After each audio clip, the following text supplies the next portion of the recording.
अऊज़ु बिल्लाहि मिनश्शैतानिर्रजीम बिस्मिल्लाहिर्रहमानिर्रहीम। मेरी अज़ीज़ बहनों और भाइयों, अस्सलामु अलैकुम वरहमतुल्लाहि वबरकातुहू। मैं उम्मीद करती हूँ कि आप सब खैरियत से होंगे। आज मैं आपके लिए मोहब्बत के बारे में, मोहब्बत का एक बहुत ही लाजवाब और आसान वजीफ़ा लेके आई हूँ, क्योंकि बहुत सी मेरी ऐसी बहनें हैं और भाई जिन्होंने कमेंट किया कि आप जो है वो मोहब्बत का कोई आसान सा वजीफ़ा बताएं। आज का जो वजीफ़ा है ये बहुत ही आसान है, जिसको आप बहुत आसानी से कर सकते हैं।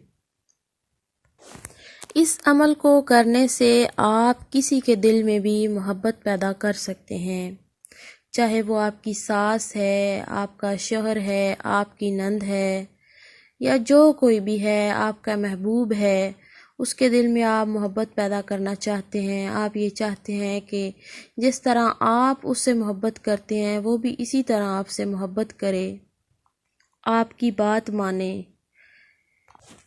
कोई भी आपका मोहब्बत के हवाले से मसला है तो इंशाअल्लाह जब आप ये अमल कर लेंगे तो हल हो जाएगा। आज का जो अमल है वो बहुत ही आसान सा ज़िक्र है, जिसको आपने सुनते रहना है। अगर आप मेरे साथ करना चाहते हैं तो आप उसको मेरे साथ भी कर सकते हैं। आप हेडफोन लगाकर भी इसको सुन सकते हैं, उठते हुए, बैठते हुए, या फिर लेट करके भी आप इसको सुन सकते हैं।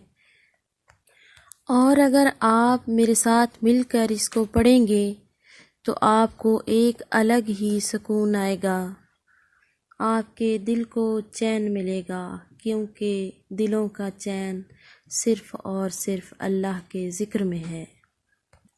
और जब हम अल्लाह का ज़िक्र करते हैं तो अल्लाह के साथ हमारा ताल्लुक़ ऐसे जुड़ जाता है कि फिर अल्लाह पाक भी हमारे मसाइल को हल फरमा देता है।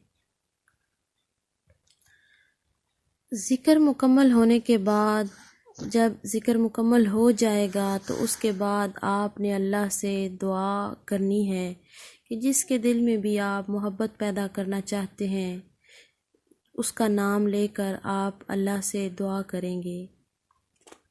शौहर की मोहब्बत, सास की मोहब्बत, या जिससे आप मोहब्बत करते हैं, आप चाहते हैं कि वो आपसे मोहब्बत करे, उसका नाम लेकर आपने आखिर में जो है वो अल्लाह से दुआ मांगनी है। ला महबूबी इल्लल्लाह का ज़िक्र आपने मेरे साथ मिलकर करना है। अगर आप मेरे साथ मिलकर नहीं कर सकते तो आप इसको सुन सकते हैं, और इसकी इजाज़त के लिए आप इस चैनल को सब्सक्राइब करें। अगर किसी को सब्सक्राइब करना नहीं आता तो उसको भी ये अमल करने की इजाज़त है, वो भी मेरे साथ मिलकर ये ज़िक्र कर सकता है। तो अव्वल आखिर हम दुरूद पाक पढ़ेंगे, यानी शुरू में भी जब हम ये ज़िक्र स्टार्ट करेंगे तो दुरूद इब्राहिमी पढ़ेंगे, और जब ज़िक्र ख़त्म होगा तो उसके बाद भी दुरूद इब्राहिमी पढ़ेंगे। तो आइए ज़िक्र शुरू करते हैं। बिस्मिल्लाहिर्रहमानिर्रहीम। अल्लाहुम्मा सल्लि अला मुहम्मदिन व अला आलि मुहम्मद कमा सल्लैता अला इब्राहीम व अला आलि इब्राहीम इन्नका हमीदुम मजीद। अल्लाहुम्मा बारिक अला मुहम्मदिन व अला आलि मुहम्मद कमा बारकता अला इब्राहीम व अला आलि इब्राहीम इन्नका हमीदुम मजीद।